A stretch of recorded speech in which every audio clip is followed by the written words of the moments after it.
Hello friends, welcome back to my channel. So in this video we will study theorem 6.2 from chapter 6 triangles of class 10th NCERT. ये theorem students converse है Thales theorem का, मतलब BPT theorem का, जो हमने previous video में पढ़ी थी. तो yet this is again a very important theorem from exam point of view. So what is the statement? If a line divides any two sides of a triangle in the same ratio, अगर कोई line किन्हीं triangle के किन्हीं दो sides को same ratio में divide करती है, then the line is parallel to the third side. तो वो जो लाइन है वो पैरेलल होगी थर्ड साइड की. हमने जब बीपीटी थ्योरम करी थी उसमें आपको लाइन ऑलरेडी पैरेलल गिवन थी, आपने डिवाइड सेम रेशियो में करना था, वो प्रूव करना था, राइट. और इसमें कन्वर्स हो गया, ऑपोजिट हो गया. इसमें आपको रेशियो में डिवाइड करना गिवन है. If a line divides any two sides of A triangle in the same ratio, let's say suppose पहले ट्राइंगल की नेमिंग कर देते हैं. ए बी सी ये ट्राइंगल है और ये जो लाइन डिवाइड कर रही है इस लाइन का नाम है डी ई.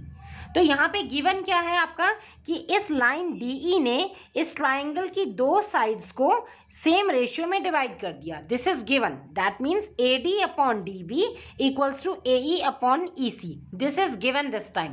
प्रीवियस हमें थेल्स थ्योरम में, बीपीटी थ्योरम में हमें ये प्रूव करना था कि रेशियो में डिवाइड करता है, but this time this is given कि एक लाइन है जो ट्राइंगल की टू साइड्स को सेम रेशियो में डिवाइड कर रही है. देन प्रूव करना है that line is parallel to the third side. तो हमें ये प्रूव करना है कि ये वाली जो लाइन है डी ये पैरेलल है थर्ड साइड बी सी के. ओके तो यहाँ पे आपको कंस्ट्रक्शन की नीड पड़ेगी अगेन, क्योंकि यहाँ पे देखिए हमें डी ई पैरेलल है बी सी के, ये हमें दिख रहा है, लेकिन अब इसे प्रूव करने के लिए हमें कॉन्ट्रडिक्शन मेथड एज्यूम करना पड़ेगा. हम लेट्स से सपोज करते हैं कि D E parallel B C ना होके कोई दूसरी लाइन है जो पैरेलल है. लेट्स से ये पॉइंट है एम, हम मान लेते हैं डी एम पैरेलल है बी सी के. ओके तो first of all we will write given. Given में क्या है कि डिवाइड कर रखा है सेम रेशियो में. That means A D upon D B equal to A E upon E C. This is given. Proof क्या करना है हमें? That D E parallel to B C. And ये हमने कंस्ट्रक्शन किया है कि ये डी एम पैरेलल है बी सी के. क्योंकि हमें ये प्रूव करना है कि ये पैरेलल है, तो हम ये मान लेते हैं कॉन्ट्रडिक्शंस के कि ये पैरेलल नहीं है, तो कोई और लाइन तो होगी जो पैरेलल होगी, तो उसको हमने एज्यूम कर लिया D M. Let's say D M this is parallel to this line B C. Okay so now write down. Right तो हमने गिवन लिख दिया टू प्रूव एंड कंस्ट्रक्शन. अब प्रूफ हम कैसे स्टार्ट करेंगे? जो हमने कंस्ट्रक्शन लिया है उसी से हम लेके चलेंगे. सो राइट डाउन. प्रूफ में हमने क्या है एज्यूम क्या किया है कंस्ट्रक्शन में? D M parallel to B C. ये हमने एज्यूम किया था. कहाँ से लिया है ये हमने? By construction. Right D M parallel है बी सी के.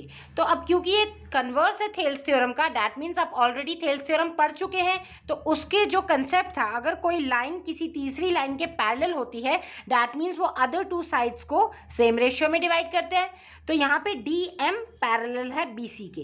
That means by Thales theorem I can say A D upon D B equals to A M upon M सी.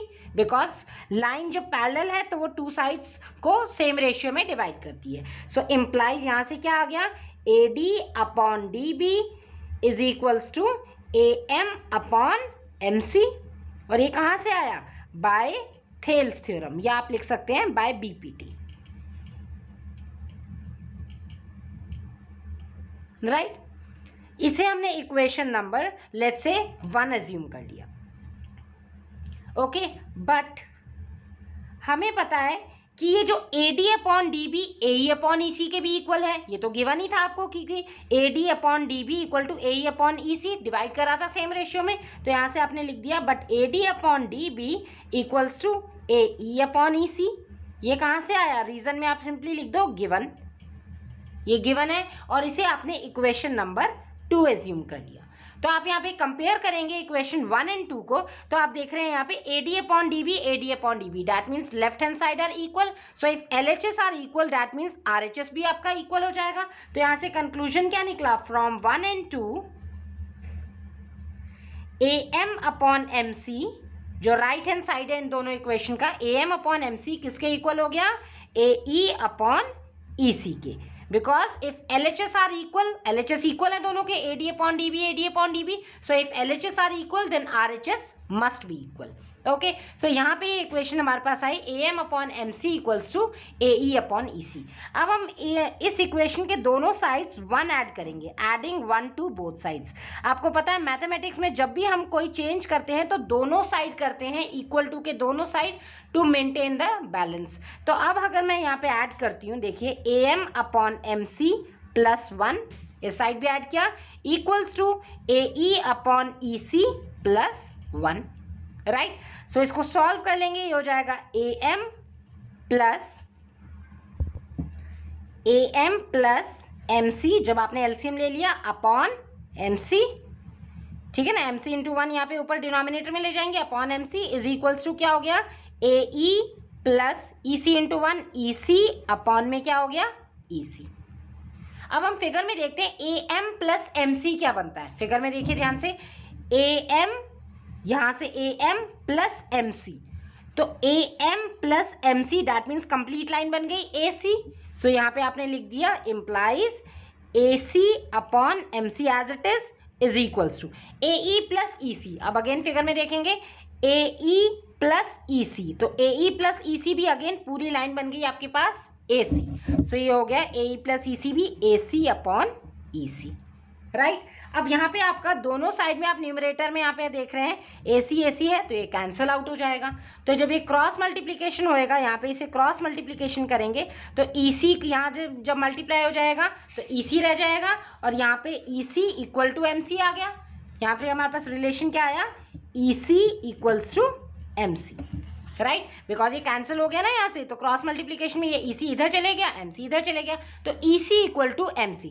अब ये जो रिलेशन हमारे पास आया है, फिगर में ध्यान से देखेंगे, EC इक्वल टू MC कब होएगा, ये वाला लाइन EC इस MC के ऊपर ये इक्वल कब होएगा, ये तभी कंडीशन तभी पॉसिबल है जब M और E दो अलग अलग पॉइंट ना होके एक ही पॉइंट हो, मतलब M और E कोइंसाइड कर जाए, तभी ये कंडीशन पॉसिबल है कि EC इक्वल्स टू MC है, right. So this is possible only when M and E coincide।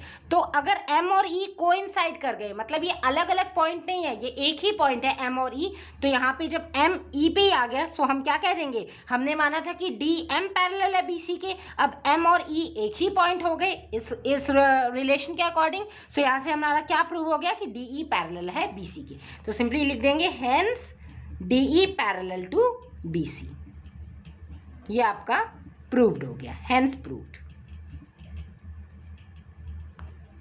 तो इसे हम कहते हैं कॉन्ट्रडिक्शन मेथड। जब यहाँ पे आपको प्रूव करना था कि ये लाइन इस लाइन के पैरेलल है, तो यहाँ पे आपने पैरेलल प्रूव करने के लिए कॉन्ट्रडिक्शन लिया, आपने कहा कि ये इसके पैरेलल नहीं है, कोई और लाइन है जो पैरेलल है, उसको आपने एज्यूम कर लिया बाय कंस्ट्रक्शन DM पैरेलल है BC के। तो जब DM पैरेलल किया BC के, थेल्स थ्योरम लगा दिया। तो थेल्स थ्योरम क्या कहती है कि अगर कोई लाइन किसी थर्ड लाइन के पैरेलल है तो जो दोनों साइड्स का रेशियो है वो इक्वली डिवाइड हो जाता है। सो यहाँ पे DM पैरेलल है BC के, that means AD upon DB equal to AM upon MC। Simply आपने जो गिवन था वो लिखने के बाद कंपेयर किया, एडिंग किया one both sides, cancel out करके सिंपली आपका रिलेशन आ गया EC इक्वल टू MC। और EC equals to MC means they both are not independent points, ये अलग अलग नहीं है, ये एक ही पॉइंट है और एक ही पॉइंट है, दैट मीन्स DM एग्जिस्ट ही नहीं करता, simply DE parallel to BC।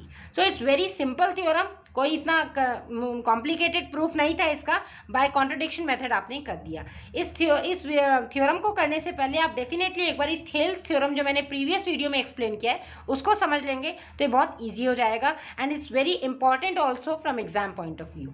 So I hope आपको ये थ्योरम अच्छे से समझ में आ गई होगी। Still if you feel any doubt you can definitely ask to me in comment section also. Thanks for watching, stay tuned.